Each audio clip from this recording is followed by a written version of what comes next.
The summer of 1885 swept through Wyoming's Redstone Valley like a restless spirit, stirring dust across the sun-bleached plains. At the valley's heart lay Dusthaven, a gritty trading post where sagebrush fought for life and golden poppies bloomed with defiant brilliance, their petals a whisper of hope in a land that forgave little. The post was a patchwork of weathered shacks, a saloon with creaking doors, and a single homestead clinging to the edge of survival. Here lived Nora Calloway, 23, a woman whose sharp wit cut through Dusthaven's murmurs like a blade through hide. Her parents were long gone, her father trampled in a cattle stampede 3 winters back, her mother lost to a fever that burned hotter than the Wyoming sun. Left to her Uncle Amos, a hard man with harder debts, Nora was less kin than inconvenience. Her dark eyes, sharp as obsidian, saw through the town's polite smiles, and a burn scar curling across her left hand earned at 10 when a lantern tipped in the barn marked her as the mouthy girl to Dusthaven's folk. They whispered she talked too much, thought too much, for a woman meant to sew and nod. Her cousin Lila, 19, was the town's jewel, her honey-blonde hair catching light like a prairie sunrise, her laugh a melody that drew traders and ranchers alike to the saloon's porch. Layla's blue dresses fluttered like promises. Nora's words, when they dared escape, earned scowls. Nora's days were spent coaxing life from the homestead's garden, her scarred hand tending poppies that bloomed against cracked earth, their golden glow a quiet rebellion. She wore a faded blue cotton dress, patched at the hem, and a brown leather belt cinched tight, her boots scuffed from years of trudging Dusthaven's trails. Her dark hair, braided loose to her waist, often held traces of soil, and a gray scarf hung at her neck, ready to shield her from dust storms. But the homestead was no haven. Amos's debts to the bank in Cheyenne grew like weeds, and whispers of selling the land or Nora hung heavy in the air. One blistering noon, as heat shimmered off the plains, a band of Shoshone traders rode into Dusthaven, their horses kicking up clouds of dust that stung Nora's eyes. Amos, red-faced and sweating through his worn vest, saw his chance. He pushed Nora forward, her boots catching on the porch's warped boards. "Take her," he growled to the traders, his voice thick with desperation. "She's strong, works hard, won't eat much." Nora stood rigid, fists balled at her sides, her scar itching under the sun's glare. Her heart a drumbeat of defiance and dread. The Shoshone leader stepped forward, his presence quiet but commanding. Kael, they called him, a name meaning fire. In his tongue, though his demeanor was calm, like embers banked for the night. Tall and wiry, with a faded scar tracing his temple to his jaw, Kael's hawk-like gaze met Nora's. Not with the pity or scorn she'd grown used to, but with a steady measure of her spirit. His dark brown eyes held a depth that unsettled her, his black hair tied back with a leather cord, his buckskin shirt and trousers worn but clean, a bone-handled knife at his belt. Without a word, he offered Amos a woven blanket crimson with black patterns and a knife with a handle carved like a Volf's head, then turned, expecting Nora to follow. The traders murmured, Leela's gasp sharp from the porch, but Amos's nod was final, his sneer a blade in Nora's back. No one asked. Her consent no one ever had. Stay and starve under Amos's roof, sleeping in the hayloft with rats, or follow a stranger into the unknown. Her choice was no choice, but she walked chin high, her boots grinding dust with each step, her scarf fluttering like a flag of surrender she refused to raise. The Shoshone camp, nestled in a cottonwood grove by a trickling creek, was a world. Apart tents of hide, laughter of children, the scent of sage and roasting corn. Kael handed her a waterskin and a plate of cornbread, his movements slow, deliberate, as if she were a skittish colt. Nora flinched, braced for demands or cruelty, her hand hovering over her scar. But Kael sat across the fire, sharpening an arrowhead with steady strokes. His silence not cold but patient, like a man who knew trust was earned, not taken. That night, under a Wyoming sky blazing with stars, Nora lay on a borrowed mat, gripping her scarf, waiting for the worst to grab, a command, a price for the trade. It never came. The fire's embers crackled, the wind whispered through cottonwoods, and Kael's quiet presence felt like a shield, not a chain. As sleep eluded her, A question burned brighter than the stars. What does he want from me, and why does it feel like freedom? The Shoshone camp, cradled in Redstone Valley's cottonwood grove, pulsed with the rhythm of life children chasing each other through sagebrush, the clink of stone tools shaping arrows, the smoky scent of roasting elk mingling with sweetgrass. Nora Calloway, her scarred hands still raw from Dusthaven's unforgiving soil, navigated this new world like a deer testing a frozen stream. Her faded blue cotton dress, patched at the hem, and gray scarf marked her as an outsider, her dark braids swaying as she moved. Each dawn she rose before the sun, driven by the ghosts of her uncle's homestead, where stillness meant a slap or a sneer. She swept the dirt around Kael's hide tent, stacked firewood in neat rows, and scrubbed cookware until her knuckles ached, her dark eyes darting for signs of disapproval. None came. The Shoshone watched with quiet curiosity, their nods soft, as the Wyoming breeze rustling the golden poppies fringing the camp. Kael, the tall trader with a scar tracing his temple, observed from a distance, crouching by the fire to sharpen a spear, his brown eyes steady, never chiding her frantic pace. His silence, unlike her Uncle Amos's biting commands, felt like a wide sky, not a cage, one morning. As sunlight spilled across the valley, painting the poppies in fiery gold, Nora knelt by the creek, mending a torn waterskin with clumsy stitches. Her scarred hand trembled, unaccustomed to hide. Tiva, a Shoshone woman with braided black hair and warm hazel eyes, knelt beside her, her buckskin dress soft with wear.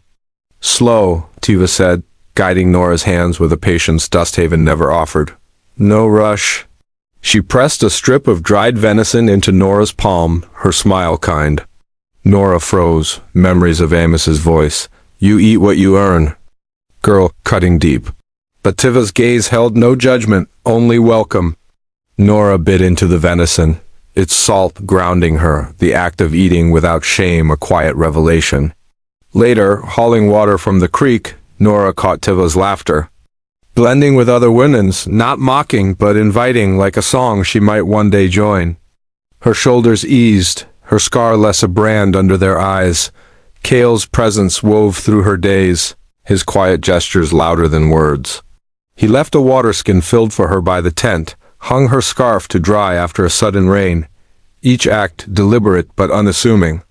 One evening, as firelight bathed the camp in amber, Nora returned to her mat to find a carved wooden poppy, its petals delicate yet sturdy, resting without note. Her fingers traced its grooves, her heart quickening not with fear, but with a spark of recognition. Kael, across the fire in his buckskin shirt, his temple scar glinting, met her gaze with a subtle nod, his silence a language she was beginning to read.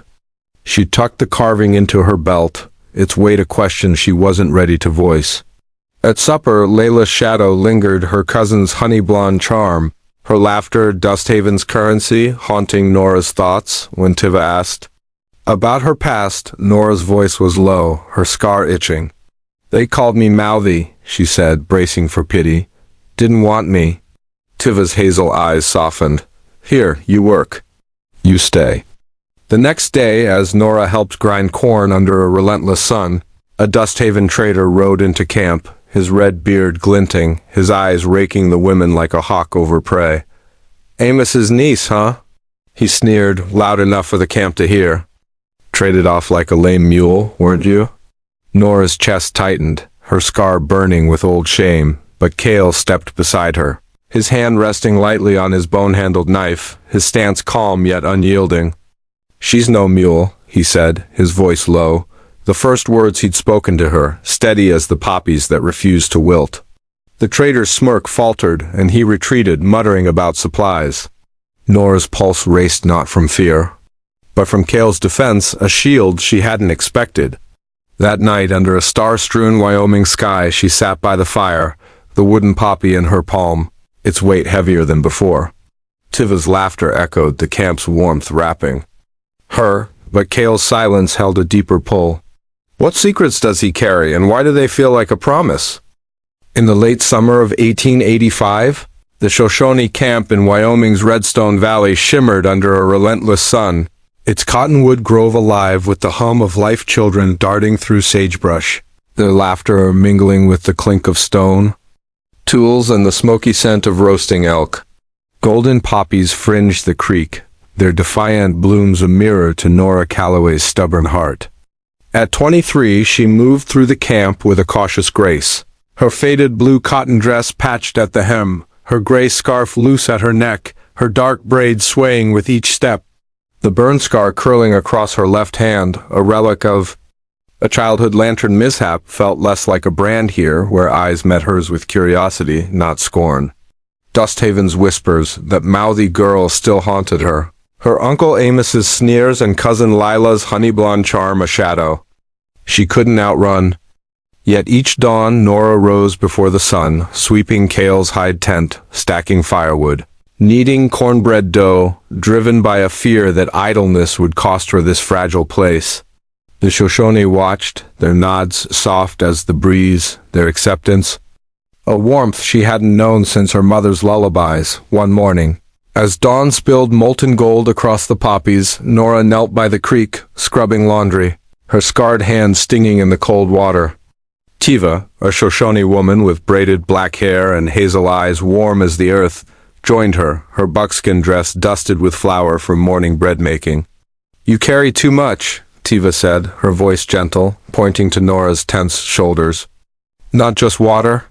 Nora's dark eyes flicked up, her throat tight with Dusthaven's lessons: work hard, stay silent, expect the worst. Tiva handed her a woven basket, its rim adorned with dried poppy petals, crimson and gold. "For what's yours?" Tiva said, her smile a quiet invitation.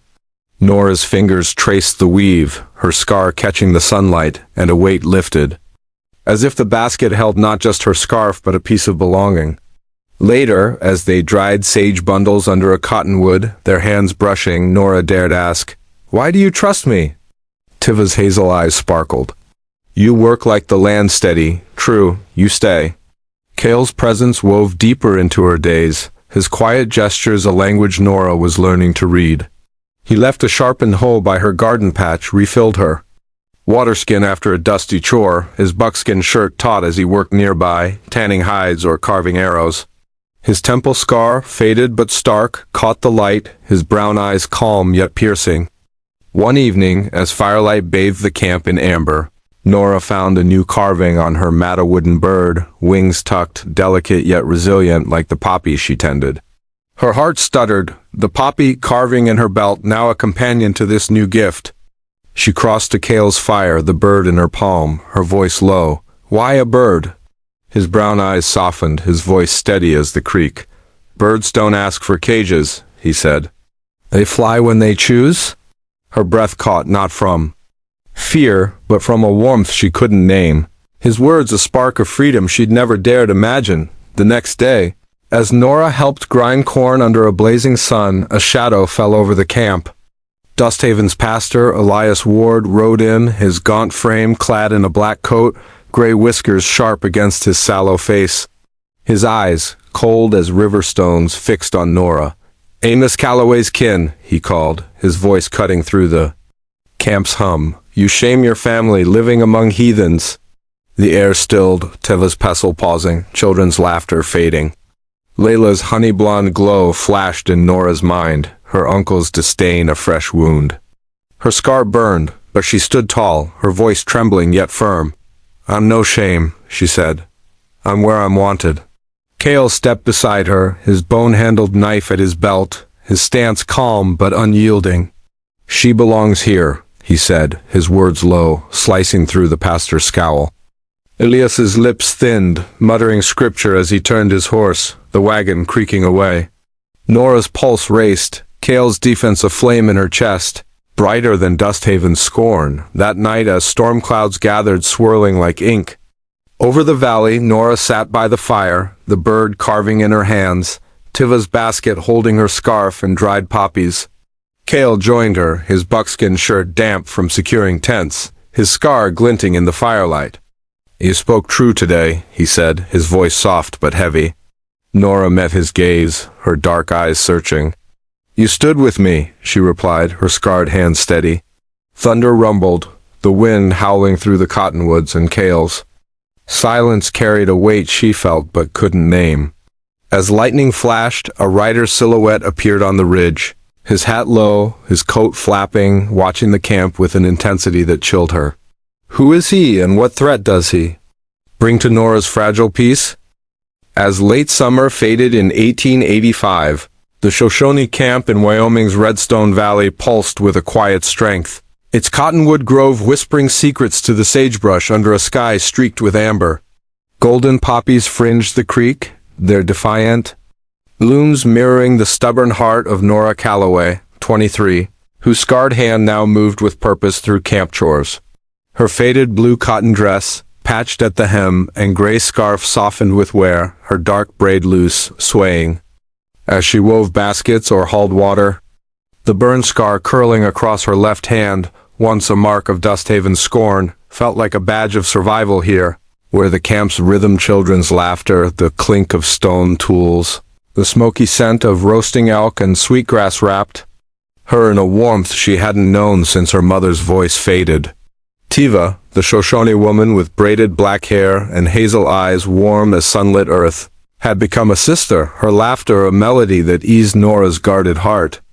Kael, the trader whose name meant fire, was a steady flame in her days, his buckskin shirt taut as he worked, his temple scar catching firelight, his brown eyes watching with a patience that stirred her soul. One dawn, as Nora tended the poppies by the creek, their golden petals soft under her scarred hand, Tiva approached, her buckskin dress dusted with sage from morning chores.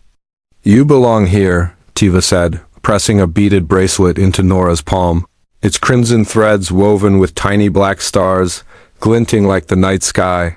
"For your strength." Nora's dark eyes widened, her scar tingling as she slipped the bracelet on, its weight a quiet vow to this new home. She hugged Tiva, her voice thick with emotion. "I've never had a gift like this," she whispered, her braid catching the breeze. Tiva's smile was warm, her hazel eyes sparkling. "You've earned it, working like the land steady, true." Later, under a cottonwood shade, they dried corn and sage bundles, their hands brushing, laughter mingling with the creek's murmur. Nora's thoughts drifted to Dusthaven, her Uncle Amos's sneers, Cousin Layla's honey blonde charm stealing every glance, the whispers of "that mouthy girl" cutting deep. Here, the Shoshone saw her not as a burden but as one of their own, and the bracelet felt like a promise she was ready to keep. Kael's presence deepened, his quiet gestures a language Nora was learning to read. He left a sharpened hoe by her garden patch, hung her scarf to dry after a sudden rain, his movements deliberate, unassuming. One evening, as firelight bathed the camp in amber, Nora found a new carving on her matted wooden sparrow, wings tucked, delicate yet resilient, like the poppies she tended. Her heart quickened, the poppy carving in her belt now joined by this new gift. She crossed to Kael's fire, the sparrow in her palm, her voice soft. "Why another bird?" His brown eyes softened, his temple scar glinting. "Sparrows sing after storms," he said, his voice low, steady. "They choose when to fly." Her breath caught, not from fear but from a warmth she couldn't name, his words a spark of freedom she'd never dared dream, but Dusthaven's shadow loomed larger. At a trading meet under a blazing noon sun, a familiar figure rode into Camp Layla's brother, Seth Tate, his blonde beard glinting, his blue eyes cold as winter rivers. His boots kicked up dust, his voice booming over the hum of barter. "Nora Calloway," he sneered, loud enough for the camp to hear. "Shaming our kin, playing savage in these tents?" The air stilled, Tiva's hands pausing on her basket, children's chatter fading, the poppies trembling in the breeze. Nora's scar burned, memories of Amos's disdain and Lila's effortless glow flooding back Layla in her blue dresses. Charming traders, while Nora was traded like chattel. She stood tall, her voice trembling but firm. "I'm no shame, Seth. I'm free here, freer than I ever was under your roof." Seth's smirk twisted, his hand resting on his revolver, his eyes raking her like a claim. "Free? You're a traded thing, nothing more." Tiva's hazel eyes flashed, but Nora held her ground, her bracelet glinting like a shield. Kael stepped beside her, his bone-handled knife at his belt, his stance calm but unyielding, his brown eyes fierce. "She's family," he said, his voice low, cutting through Seth's scorn like a blade through hide. The camp watched, their silence a wall of support, and Seth's gaze faltered, his hand dropping. "This ain't over, Nora," he muttered, turning his horse. Dust trailing like a vow of vengeance. That night, as storm clouds churned over Redstone Valley, their inky swirls lit by distant lightning, Nora sat by the fire, the sparrow carving. In her hands, Teva's bracelet warm on her wrist. The poppies outside drooped under the wind's howl, their gold dimmed but unbroken. Kael joined her, his buckskin shirt damp from securing tents, his temple scar aglow in the firelight. "You didn't need me to speak today," he said, his voice soft but heavy with meaning. Nora met his gaze, her dark eyes searching, her scarred hand steady. "But you chose to," she replied, a spark of warmth blooming in her chest, brighter than Dusthaven's scorn. Thunder rumbled, shaking the earth, and Kael's silence held a depth she felt but couldn't name, as lightning cracked hoofbeats. Echoed from the ridge, closer now, a rider's silhouette sharp against the storm, his coat flapping, his intent dark and unreadable. Who is he, and what danger does he bring to Nora's newfound home? Autumn's first chill crept into Redstone Valley, Wyoming, in 1885. Dusting the Shoshone camp with frost that sparkled on golden poppies by the creek. The cottonwood grove stood sentinel, its leaves a soft gold, whispering tales of resilience. To the sagebrush, Nora Calloway, 23, moved through the camp with a quiet confidence, her faded blue cotton dress patched but proud, her gray scarf knotted loosely, her dark braid swaying. The burn scar curling across her left hand, once a mark of Dusthaven's scorn, now gleamed like a badge of her strength. The camp's heartbeat, children's laughter, the clink of stone tools, the smoky scent of roasting elk and sweetgrass had become her own, a home she'd never dreamed possible. Teva, her Shoshone sister with braided black hair and hazel eyes, wove warmth into Nora's days, their hands brushing over basket reeds, their laughter a melody. Kael, the trader whose name meant fire, was her steady flame, his buckskin. Shirt taut, his temple scar catching firelight, his brown eyes holding a depth that anchored her soul. Tiva's crimson beaded bracelet and Kael's carved sparrow, tucked in her belt beside the wooden poppy, were talismans of a life she'd chosen, but the rider's shadow loomed. One crisp dawn as Nora tended the poppies, their golden petals. Defiant against the frost, hoofbeats shattered the camp's peace. Seth Tate, Lila's brother, rode in, his blond beard glinting, his blue eyes cold, flanked by two Dusthaven men, their rifles glinting. "Nora Calloway," Seth barked, his voice slicing through the morning. "You're coming back. Dusthaven don't tolerate runaways." The camp stilled, Tiva's hands freezing on her pestle, children scattering. Nora's scar burned memories of Amos's sneers and Layla's honey-blonde charm flooding back her traded life, her worth measured in a blanket. She stood tall, her voice steady, the bracelet glinting. "I'm no runaway, Seth? This is my home?" Seth's smirk twisted, his rifle rising. "You're a Calloway. You belong with kin, not savages." Tiva stepped forward, her hazel eyes fierce, but Nora raised a hand, her dark eyes blazing. "Kin traded me. These people chose me."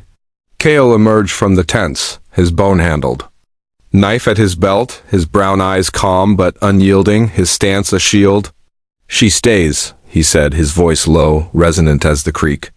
The camp rallied, men and women closing ranks, their silence a wall. Seth's men hesitated, but his glare hardened. "You'll regret this, Nora," he spat, turning his horse, dust trailing like a vow of vengeance. Nora's pulse raced, Kael's presence aflame against the chill of Seth's threat, but the rider's silhouette from the ridge lingered in her mind. His intent darker than Seth's bluster. That evening, as the camp gathered for a harvest feast, firelight danced under a star-strewn sky, drums echoing through the valley. Nora wore Tiva's bracelet and a new shawl, crimson with black patterns gifted by the women, its warmth a hug from her new family. She helped serve cornbread and elk, her scarred hand steady, her laughter mingling with Tiva's. Kael watched, his temple scar glinting, his brown eyes soft. Later, by the creek, where poppies glowed under moonlight, he led her to a quiet glade. You spoke like the wind today, he said, his voice low, handing her a new carving, a sparrow and poppy entwined, their forms delicate yet strong. This is you, free, enduring. Nora's dark eyes shimmered, her scar catching the moon. Why me, Kael? She asked, her voice thick. His fingers brushed hers, gentle as a breeze. Because you chose to bloom where others would break. Their lips met, not with urgency but with a promise, soft as the poppy's petals, fierce as the valley's heart. Nora leaned into him, the sparrow carving pressed between them, her fear of Dusthaven's reach fading in his warmth. I'm staying, she whispered, her scarred hand in his. Kael nodded, his brown eyes steady. You're home.